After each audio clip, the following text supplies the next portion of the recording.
Swaddy Club and welcome to Phuket Xtra. After a flurry of publicity over the sun lounges and umbrellas caught on camera at Laem Sing Beach, the boutique beach between Surin and Kamala, authorities were quick to move in and remove the rows of beach paraphernalia. But the cheap plastic sun lounges, long ubiquitous on Phuket's beaches, are lurking in a pile under the trees just behind the beach, waiting for their next appearance. Officials were delighted to show that they had things under control in front of the media yesterday. For such a small beach, it has lots of restaurants and umbrella vendors hidden under the shade of the trees. Well, the next question is, how much should you pay to visit a Phuket beach? 20 baht apparently. That's the fee that's demanded if you want to walk down the steps to Laem Sing Beach. When we asked the people who were taking the money about the fee, they merely pointed to a big blue sign. The Navy are now investigating who is lining their pockets with the 20 baht entrance fee, the reason for the collection, and they hope to have answers by the end of the week. 10 days ago it was a killer whale, now it's an Omura whale, or dwarf fin whale, spotted off Freedom Beach. The whale was estimated to be between 18 and 20 metres long. Omura whales appear to be restricted to the shelf and deep waters of tropical and subtropical regions around Southeast Asia. Both whales were photographed by expat Madeline Tissell, who's often out fishing.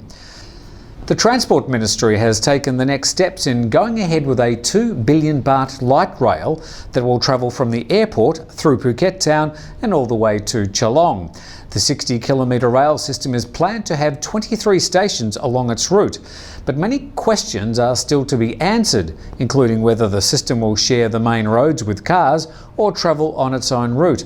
The Transport Office is also looking at whether to use overpasses or tunnels at the many intersections it has to cross along its way. We'll have more Phuket Xtra right after this.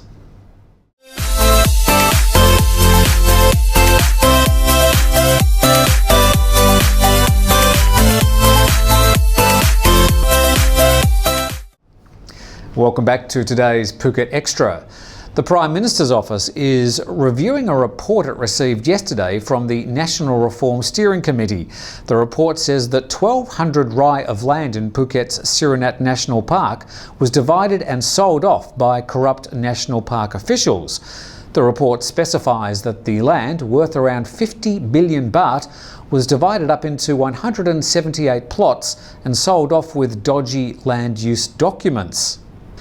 And dengue fever has come into sharp focus following the death of popular Thai actor Po Tisadi yesterday. More than 2 months after contracting dengue hemorrhage fever and undergoing multiple surgeries, the 38-year-old died early yesterday morning. With a new vaccine awaiting approval, people are being urged to head to hospital if they suspect they have a bout of dengue fever, rather than just staying home and taking a few paracetamol. Well, that's all we have time for on today's Phuket Xtra. We'll be back tomorrow with more of the daily Thai and local news. Thanks for watching. When in Patong, make sure you get On Top, Phuket's new world-class day-to-night entertainment experience. Check us out at Facebook, On Top Phuket. When will we see you on top?